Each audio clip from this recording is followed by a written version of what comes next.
So now we would do Fraunhofer double slit diffraction.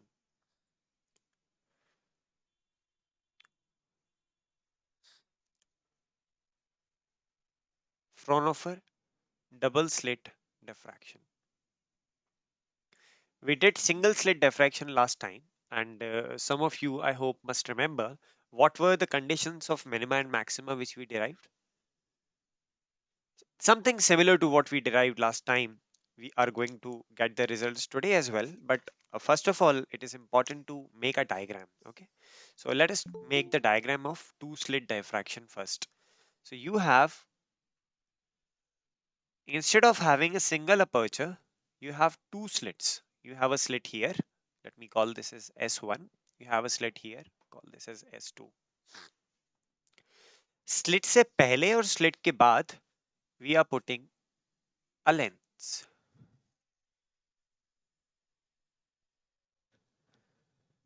And I hope many of you remember why we put the lens. We put the lens because we want the effective distances between the source and slits to be infinity. The effective distances between the source and slits to be infinity.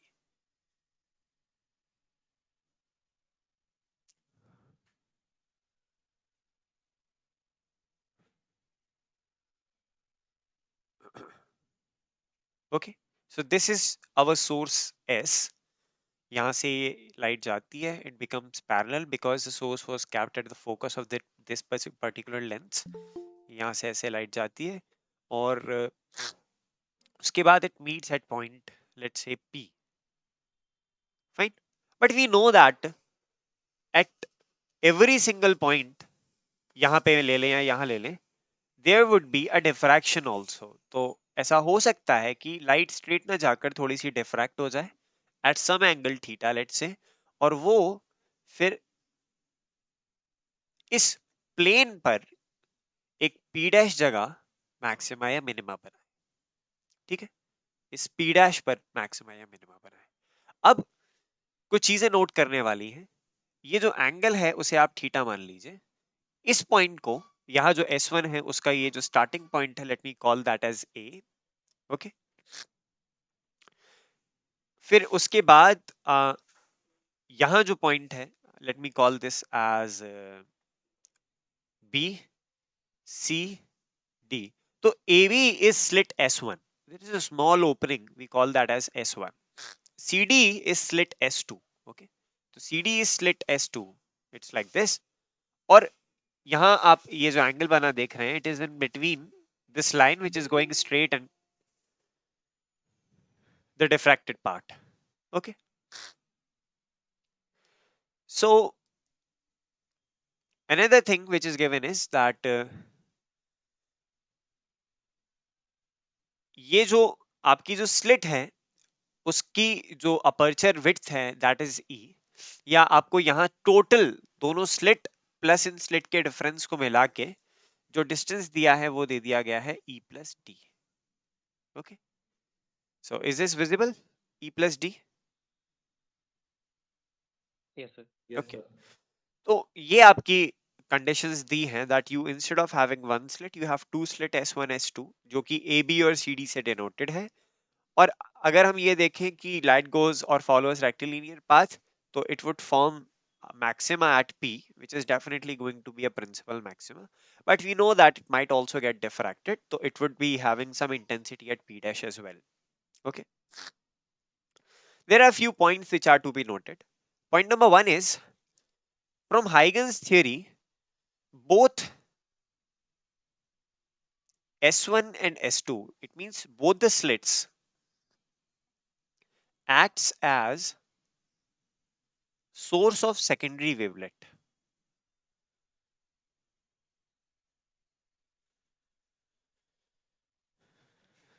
Both S1 and S2 act as source of secondary wavelet. और इस wavelet से हमने देखा था कि aperture के बाद wave front दोबारा से डिवाइड होने के बाद हर एक दिशा में जाता है. तो this S1 will send secondary waves in all direction. It would behave as if it's a point source.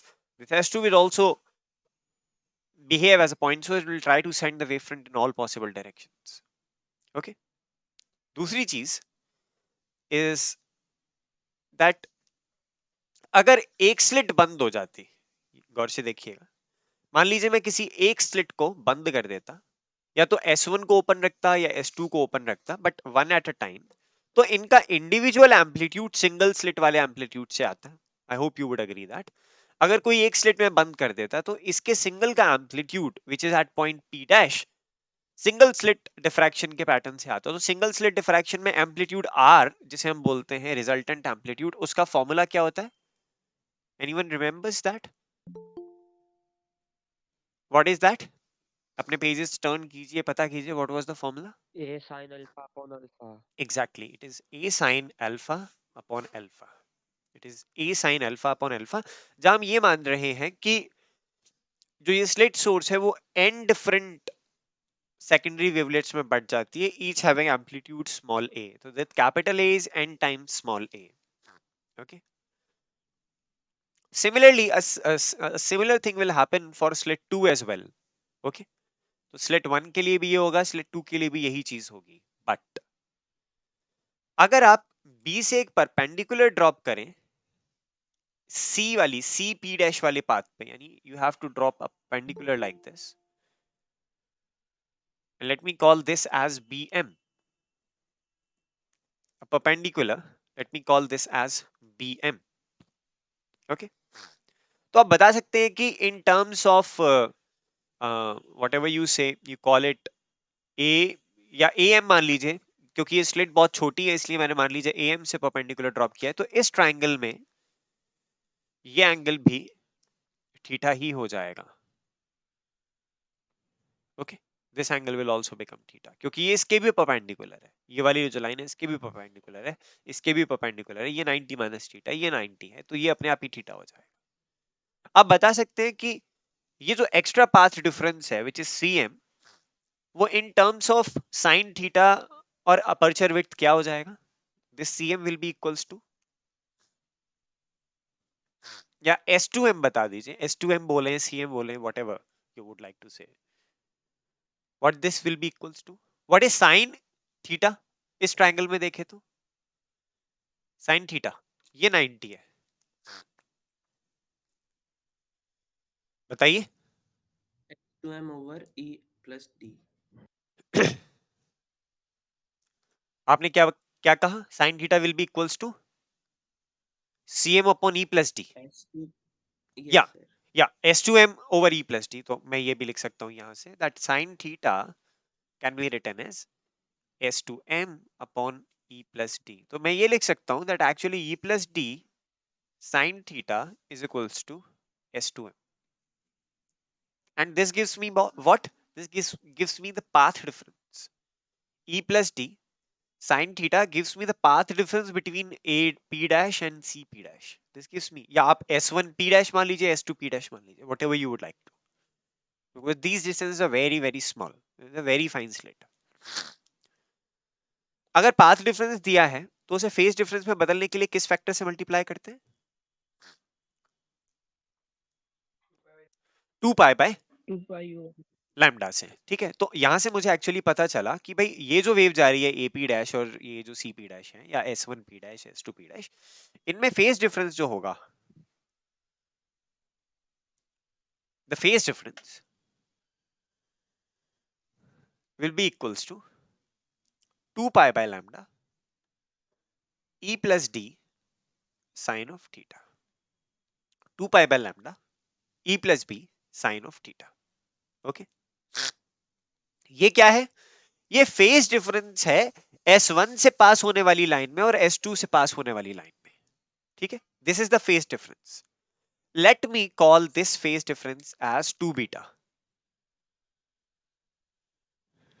मान लेते हैं कोई 2 बीटा के बराबर है, यानी beta equals to pi by lambda e plus D sine theta. ठीक है. You got it? बताइए. This is the phase Yes, difference. sir. This is the phase difference between these two. Okay. S1 से जाने वाली और S2 से जाने वाली. अब एक चीज गौर कीजिए, मैंने आपको बताया अगर S1 बंद होती तो S2 का एम्पलीट्यूड कितना बताया मैंने आपको, resultant? A sine alpha upon alpha. Exactly ऐसा ही दूसरे का भी होगा। तो मान लीजिए S1 जो है उसका एम्पलीट्यूड R है, तो डेफिनेटली S2 का भी एम्पलीट्यूड R ही है, लेकिन इन दोनों में अभी अभी हमने फेज डिफरेंस निकाला, कितने का है फेज डिफरेंस? 2 बीटा का। तो रिजल्टेंट क्या हो जाएगा? For example let's say resultant is R dash. Okay, resultant is R dash. तो अगर आप वेक्टर्स लगाएं, वेक्टर्स की थ्योरम्स लगाएं, तो it will be equals to under root of R1 square यानी R square plus R2 square यानी R square plus 2R1 R2 cos beta, 2R1 R2 cos theta, यानी इन दोनों के बीच में जो भी फेज डिफरेंस है, तो it is equals to cos of 2 beta, तो it would be equals to 2R cos beta. तो R डैश कितना हो जाएगा उस हिसाब से देखें तो it would be equals to, everything is going fine, R dash is equals to under root of twice of R square plus twice of R square cos of beta. Okay, it is twice of R square plus twice of R square cos of beta.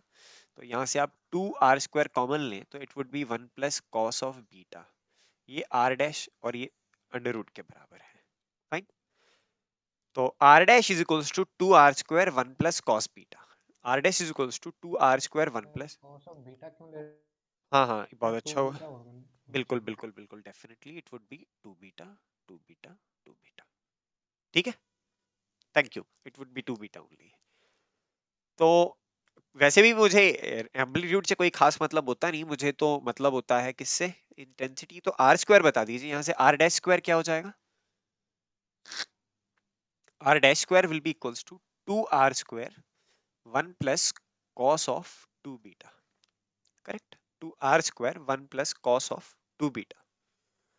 अब 1 plus cos 2 beta को 2 cos square 2 beta by 2 लिख सकते हैं।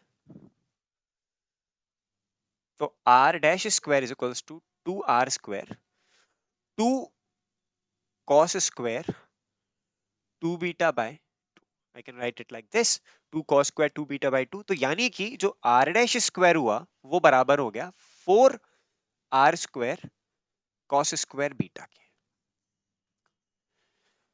तो resultant amplitude हुआ at particular point p dash, it would be equals to 4R square cos square beta, 4R square cos square beta। अभी आपने किसी ने बताया R क्या था बेटा, अभी बताया ना कि R ये होता है, तो R था A sin alpha upon alpha का square cos square beta, A sin square alpha upon alpha का स्क्वायर cos स्क्वायर बीटा। तो ये रिजल्टेंट इंटेंसिटी आ गई हमारे पास। Okay, it is 4 times A square sin square alpha upon alpha square cos square beta, ये resultant intensity आ गई। जहां पे अल्फा क्या था, what is alpha, what has been alpha, last time भी बताया था, alpha is, beta pi upon lambda. नहीं, pi by lambda e sine theta. और बीटा क्या है, beta is pi by lambda, बताओ अभी थोड़ी देर पहले लिया, e beta is plus D sine. E plus D sine theta, exactly. तो e plus D sine theta. अब गौर से देखिए, आपकी इंटेंसिटी ना केवल अल्फा पे डिपेंड करती है बल्कि कॉस बीटा यानी बीटा पे भी डिपेंड करती है। तो इसलिए हमने ये दोनों टर्म्स ले लिए हैं, पाई by lambda e plus D sine theta beta के लिए और पाई by lambda e sine theta alpha के लिए। तो ये डी आप ऐसे समझ सकते हैं, this D has come from two slits, आपने टू स्लिट का सेपरेशन ले लिया है, दैट इज डी। अगर एक स्लिट ही मौजूद होती तो we would only have this, और कॉस बीटा वाला टर्म तो होता ही नहीं। ठीक है, तो रिजल्टेंट इंटेंसिटी आप किसी भी पॉइंट पर देखें दो फैक्टर्स पे डिपेंड कर रही है, एक तो ए साइन अल्फा अपॉन अल्फा के स्क्वायर पे, ओके, और दूसरी कॉस स्क्वायर बीटा पे, ए साइन अल्फा अपॉन अल्फा के स्क्वायर पे और कॉस स्क्वायर बीटा पे। और ये याद रखिएगा, जब आपको इंटरफेरेंस पढ़ाया था तो उसमें रिजल्टेंट कॉस बीटा गवर्न कर रहा था, जब याद कीजिएगा, मतलब बहुत पहले, करीब एक महीना पहले इंटरफेरेंस की जब क्लासेस हो रही थी, तो cos beta was governing the interference term, या कॉस थीटा बोलते हैं कि दो स्लिट के बीच का जो फेज डिफरेंस है दैट, या जो दो कोहेरेंट बीम्स है उनके बीच के फेस डिफरेंस की वजह से जो इंटरफेरेंस है दैट। तो यहां आपको इंटरफेरेंस प्लस डिफ्रैक्शन देखने को मिलेगा, two slit diffraction plus interference देखने को मिलेगा। ओके, तो सबसे पहले तो देखते हैं कि थीटा इक्वल्स टू जीरो पे क्या होगा। थीटा इक्वल्स टू जीरो यानी अगर थीटा मान लीजिए साइन थीटा ही जीरो था तो क्या होगा, साइन थीटा जीरो होने पे अल्फा क्या हो जाएगा, बताएं, साइन थीटा जीरो है जीरो। तो अल्फा हो गया जीरो, और बीटा क्या हो जाएगा, व्हाट वुड बी ये बीटा, भी जीरो। बीटा जीरो हो ये भी जाएगा, but zero. Remember that beta comes as cos square term, तो cos जीरो क्या हो गया, sir 1। One. cos zero one हो गया। तो दैट्स इट। अगर आपके पास थीटा इक्वल्स टू जीरो है, थीटा इक्वल्स टू जीरो है तो आपका एम्पलीट्यूड क्या होगा, R dash square equals to 4r²। अब यहां आपको बताया था that sine alpha upon alpha, alpha zero करने का मतलब ये नहीं है कि that our intensity would be zero, यहाँ अल्फा जीरो दूसरी वजह से आया है, but you remember that sine alpha zero है, यहाँ अल्फा भी जीरो है, बट आप कंफ्यूज हो जाएंगे कि ये तो सर जीरो हो जाना चाहिए, it won't be, because we are getting, क्योंकि ये जो साइन अल्फा के लिए हम जीरो करते हैं that the order starts with one, अभी हमने तो जीरो ही मान लिया है। Okay, I have taken theta to be zero और मुझे पता चला अल्फा जीरो हो जाएगा and I will be getting principal, कह सकता हूं मैं प्रिंसिपल मैक्सिमा दिखाई देगा। At theta equals to zero I would be getting principal maxima और सेंट्रल मैक्सिमा बोल देंगे उसे। बात समझ आई, जस्ट लाइक अर्लियर जहां आपने कहा कि थीटा इक्वल्स टू जीरो पे क्या होगा, तो हमने देखा था कि सेंट्रल मैक्सिमा आ रहा था, तो अब थीटा जीरो से भाई बीटा भी जीरो हो गया और बीटा का टर्म कॉस के टर्म में तरीके से आता है तो कॉस स्क्वायर वन हो जाएगा, that's why we will be getting a principal और secondary maxima at that point. Okay, in terms of minima, तो डिफ्रैक्शन मिनिमा, तो पहले तो ये देखिए कि अब दो टर्म्स हैं, एक है डिफ्रैक्शन टर्म, तो डिफ्रैक्शन का मिनिमा कहां आएगा, diffraction minima will occur when you will have e sin theta is equals to plus minus m lambda. Okay, e sin theta is equals to plus minus m lambda, e sin theta equals to plus minus m lambda, तो इसका मतलब sin theta equals to plus minus m lambda upon e, e जो है aperture की width है या slit width है, जहां एम जो है स्टार्ट होता है वन से two and so on, it's not zero right over here. ठीक है, तो आप बता दें कि जो मिनिमा है वो e plus sine theta is equals to m lambda by e से गिवन है, या फिर आप ये यहाँ से भी लिख सकते थे where where that goes phase के टर्म्स में that pi by lambda e sine theta is equals to m lambda. अरे एम लेमडा होगा या एम पाई? नहीं बेटा देखो मैंने क्या किया है, पाई पाई हटा दिया ना दोनों तरफ से, अदरवाइज मुझे ऐसे लिखना चाहिए था अल्फा। ओके, तो वो पाई हटाने की वजह से यहाँ ऐसे आ गया है। तो जब, तो आप बताएं कि अल्फा के लिए क्या लिखना चाहिए था, तो I would have written it something like alpha is equals to some plus minus m pi. m pi, exactly, plus minus m pi, तो if alpha is equals to some plus minus m pi, तब ये condition आएगी क्योंकि lambda से lambda हो जाएगा, नहीं lambda से लैम्डा कैंसिल नहीं होगा, पाई से पाई कैंसिल हो जाएगा, तो यहाँ देखें, तो I am writing it as alpha is equals to pi by lambda e sine theta is equals to plus minus m pi से पाई कैंसिल, तो I am left with e sin theta is equals to plus minus m lambda. Now you got it? Understood? Yes sir. Okay. So similarly, we will have secondary maxima की conditions, जिसमें कि for secondary maxima, आपने secondary maxima के लिए कुछ याद है, tan का ग्राफ y से x equals to alpha से रिलेट किया था, यस यस सर। सर। तो वहां अगर अल्फा की value plus minus pi by two नहीं था, याद रखिएगा, 3 pi by 2, 5 pi by 2, 7 pi by 2, इस तरीके से चलेगा, यानी 2n plus 1 pi by 2 where m starts with, तो 1 होगा, 3 पाई बाय 2 हो जाएगा, 2 होगा 5 पाई बाय 2 हो जाएगा. This will give you condition of secondary Maximus.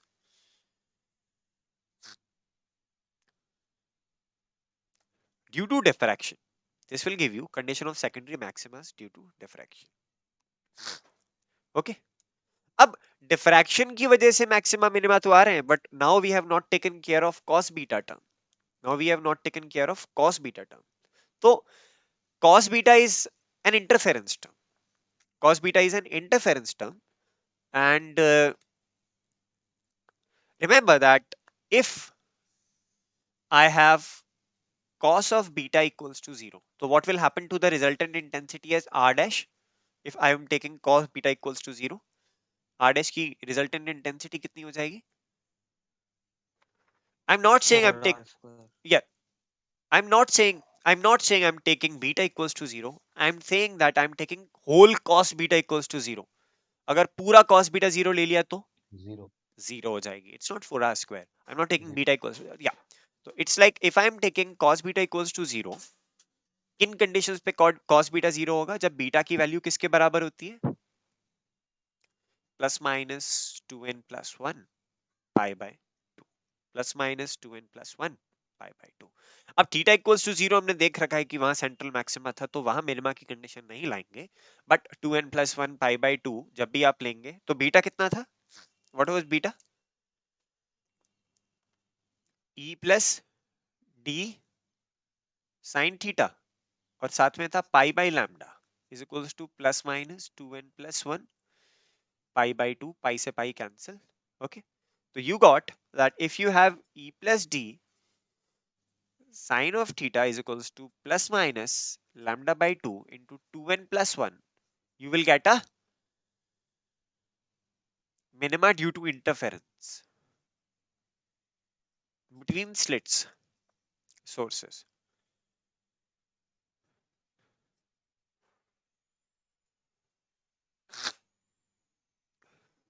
Fine. और मैक्सिमा की कंडीशन कब आएगी? When you will get the maxima? जब cos बीटा क्या हो जाए? जब cos बीटा क्या हो जाए? 1. Yeah, exactly.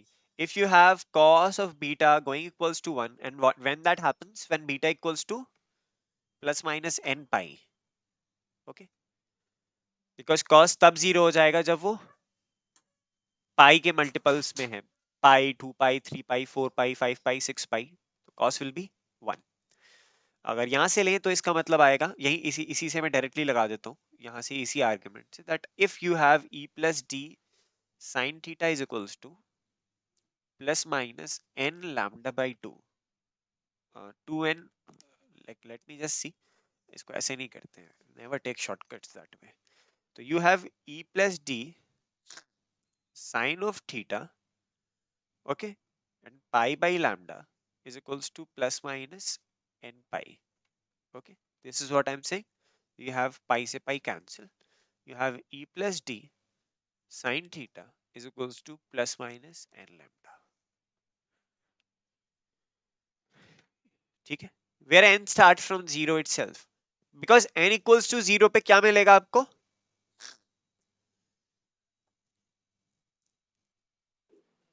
देखो n equals to 0 होने का Input. मतलब समझो, n equals to 0 होने का Enter. मतलब, you have e plus d sine of theta equals to 0. This is what I am saying. हाँ? अब e plus d तो 0 होने से रहा, तो डेफिनेटली ये sin थीटा 0 हुआ होगा. और मैं कह रहा हूं sin थीटा 0 है, तब आपको क्या मिल रहा है? Principal maxima. मैक्सिमा प्रिंसिपल वाला मिल रहा है. ठीक है, तो अब जरूरी नहीं हर sin थीटा 0 होने पे आपको मैक्सिमा मिल जाएगा. ये कंडीशन ऑफ मैक्सिमा जरूर है, लेकिन हर sin थीटा इक्वल्स टू 0 पे मैक्सिमा मिलेगा ऐसा जरूरी नहीं है. क्योंकि ऐसा हो सकता है कि जहां इंटरफेरेंस पैटर्न कह रहा है कि भाई मैक्सिमा होना चाहिए, वहीं डिफ्रैक्शन पैटर्न फोर्स कर रहा है कि नहीं साहब मिनिमा होना चाहिए, तो कुछ ऑर्डर्स मिस हो जाते हैं. ठीक है, तो फिलहाल ये जो प्रिंसिपल मैक्सिमा सेकेंडरी मैक्सिमा की condition due to double slit आई, पहले आप उसे समझ लीजिए. देखिए, एक तो है आपके पास डिफ्रैक्शन का ग्राफ. ठीक, एक तो है आपके पास डिफ्रैक्शन का ग्राफ जिसमें 0 है, पाई है, 2 पाई है, 3 पाई सर है। हमें ये कैसे पता चल रहा है कि जो कॉस बीटा टर्म है वो इंटरफेरेंस की टर्म है? हाँ, वेरी गुड बेटा। जब भी इस तरीके से आप लोग रिजल्टेंट निकालते हैं, ये फेजर्स कब पढ़ाए थे? जब इंटरफेरेंस पढ़ाया था। Yes sir. ओके, जब भी इस तरीके से, लेकिन याद रखिएगा कोहेरेंस होना जरूरी है। सोर्सेस का कोहेरेंट होना जरूरी है, वरना प्रॉब्लम आ सकती है। बट डेफिनेटली अगर दो सोर्सेस हैं, दो सोर्सेस कोहेरेंट एक जगह पे मिल रही हैं, तो इंटरफेरेंस हो जाएगा। तो ये एक तरीके से डिफ्रैक्टिंग बीम्स का इंटरफेरेंस ही है कॉस बीटा टर्म। अभी देखने को मिलेगा आपको, आप रुके, मैं ये ग्राफ बना रहा हूं, आप समझिएगा उस ग्राफ से। इसी तरीके से यहाँ you have minus pi, you have minus 2 pi, you have minus 3 pi and minus 5 pi. Okay, and the graph goes something like this. We have a maxima here, a maxima here, we have a maxima here, maxima here, a maxima here. It goes something like this. We have it like this, then it is like this. We go it like this, it is this way, decreasing, all the way is decreasing. Okay, and the fringe width is also changing. It goes like this. So this is your diffraction graph. Fine, this is your diffraction graph. और interference graph कैसे होगा? इसी पर ही, I know that I will be having an interference pattern. देखिए ऐसे ही बनाता हूं, ये पाई है, ये 0 है, ये 2 पाई है, ये 3 पाई है, ये 5 पाई है। ऐसे ही ये माइनस पाई, माइनस 2 पाई, माइनस 3 पाई, माइनस 5 पाई। ठीक है, it's like this. Remember that in interference pattern, at pi, at 2 pi, at 3 pi, at 4 pi, the maximas will occur. So we will have something like this. You just look at it, what I'm saying.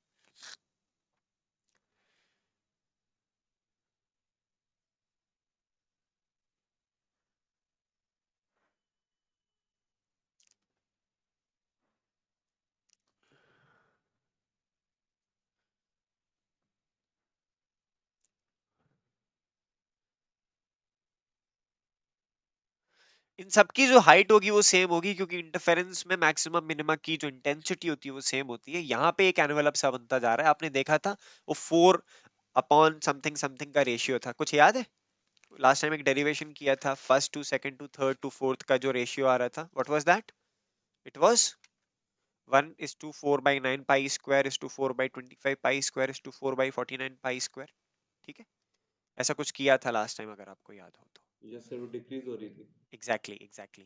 तो जैसे जैसे order बढ़ता जाएगा diffraction का, वैसे वैसे जो है आपका इंटेंसिटी कम होती जाएगी, और काफी कम हो जाएगी, मतलब ऑड मल्टीपल्स के स्क्वायर टाइम्स कम हो जाएगी। खैर, अब यहाँ देखिए, ये जो टर्म है, ऊपर वाला टर्म है, it is actually taking care of your 4r square, और ये वाला term cos beta square type का टर्म है, and these are to be multiplied, and when I will multiply these two, जो रिजल्टेंट होगा it would look something like this. Pi, pi, 2 pi, 3 pi, 2 pi, 3 pi, 5 pi, 5 pi. Okay, it would look something like this. Now you just pay attention to what I'm going to do.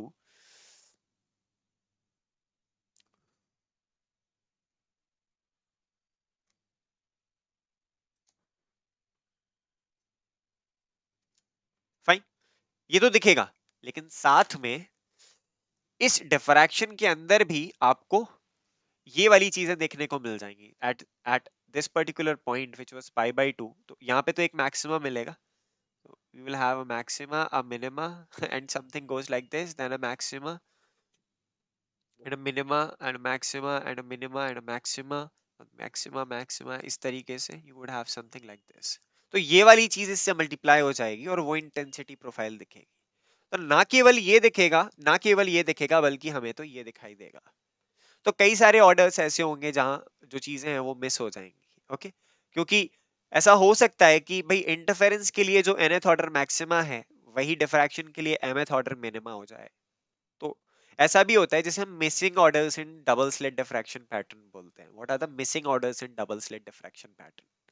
तो आप देखिए, यहाँ पे होना चाहिए था maxima, but इस की वजह से यहाँ पे हो गया है minima. At pi we were actually expecting at minima, okay, uh maxima because of interference. At pi we were expecting a maxima, but at pi diffraction has a minima. Multiply हो गए, तो जीरो से कुछ भी multiply करो तो क्या बचता है, बताइए? जीरो बचता है। तो कुछ ऑर्डर्स मिस हो जाते हैं, चलिए देखते हैं वो कौन से ऑर्डर्स हैं जो मिस हो जाते हैं। तो हेडिंग डाल लीजिए, missing orders in double slit diffraction pattern. Missing orders in double slit diffraction pattern.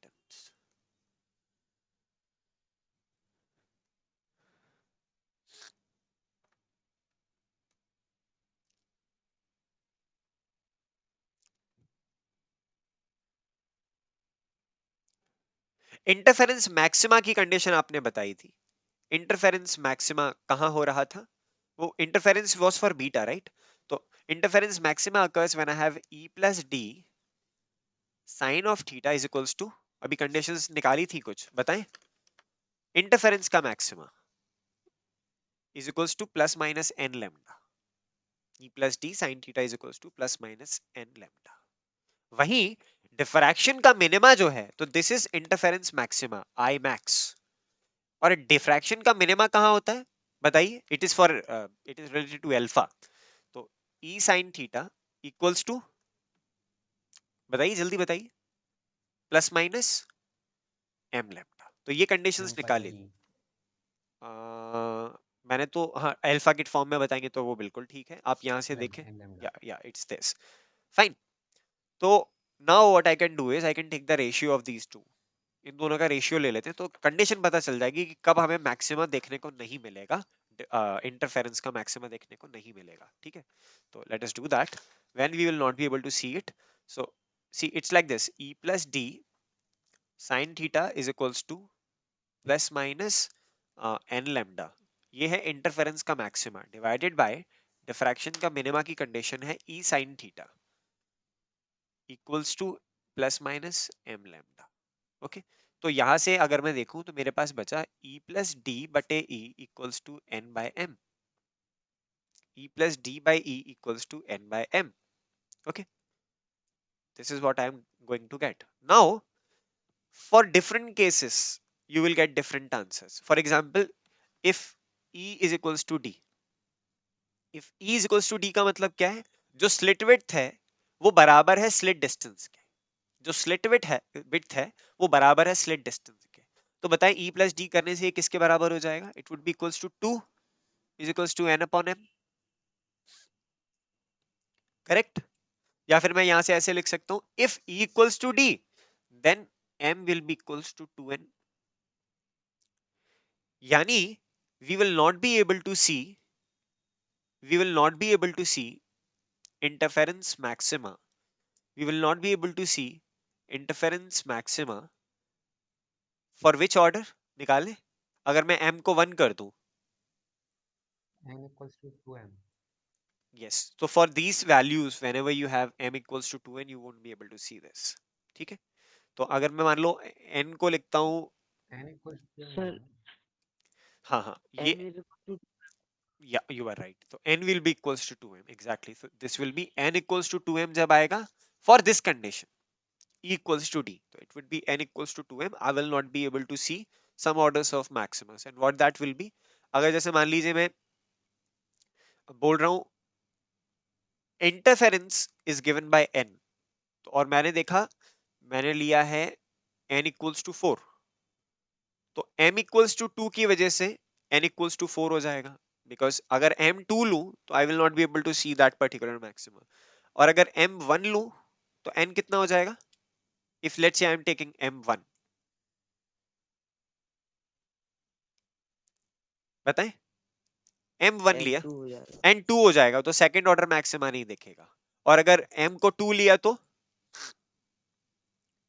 n क्या हो जाएगा? Fourth order fourth maxima order. नहीं दिखेगा। m को 3 लिया तो सिक्स्थ ऑर्डर मैक्सिमा नहीं दिखेगा। इस तरीके से ये मैक्सिमा मिनिमा गायब होते चले जाएंगे। अगर ये हो गया तो if let's say it is given that e equals to d by 2, e equals to d by 2, तो आप दोबारा से इस कंडीशन पे आइए, क्या हो जाएगा n बाय m? तो you have d by 2 plus d by d, d by 2, okay, so it is something like 3d by 2 upon d by 2। तो ये हो गया आपका 3 is equals to n by m, okay. अगर e की value d by 2 के बराबर है तब 3 equals to n by m हो गया, यानी n equals to 3m।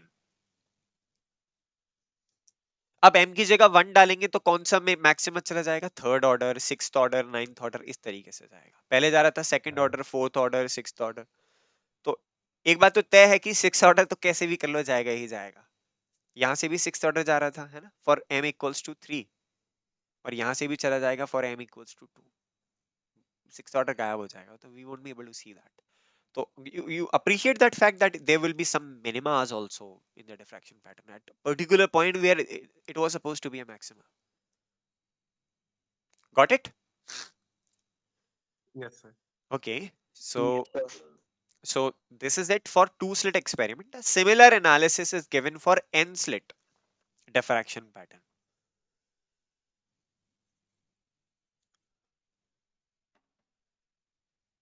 n slit diffraction. तो आपको क्या करना है, n slit diffraction के formulas जितने भी होते हैं वो लिखने हैं. That will be your DHA 8. Fine. n slit diffraction. Okay sir. Two slit का जनरलाइजेशन है। अभी हमने यहाँ पे केवल एक ही बार कॉस बीटा लिया था, it would be a generalization. तो थियरी में नहीं जाना है आपको, आपको फॉर्मूला देखना है और उसको जनरलाइज करना है कि ये कैसे आया, ठीक है। अदरवाइज इससे related I think I have a few videos I can share with you, but you do it on your own, you will appreciate the fact कि पहले वन स्लिट लिया फिर टू स्लिट लिया, अब एन स्लिट का क्या होगा। It is something we call as a grating. नाम सुना है इसका, ग्रेटिंग। तो अगर आपने एक्सपेरिमेंट्स की फाइल देखी हो या आपको पता हो या आपके एक्सपेरिमेंट की क्लास लगी हो, then you would have appreciated this fact that what the grating is. Okay. और अभी भी यही है केस, क्या है कि हर सब्सिक्वेंट के बीच में टू बीटा का डिफरेंस है, and you have an such subsequent slits. खैर, व्हाटएवर दिस इज, ये कोर्स जो है या जो मैंने मुझे कहना चाहिए कि this particular unit is now finish from my side, provided you are doing this DHA.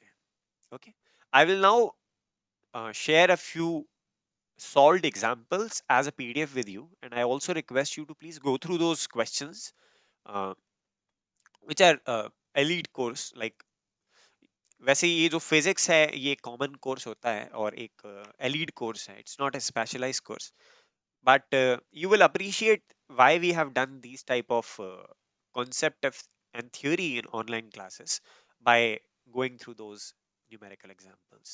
Fine, that's it from my side. From next time onward we will be starting our next unit. Thank you so much all of you.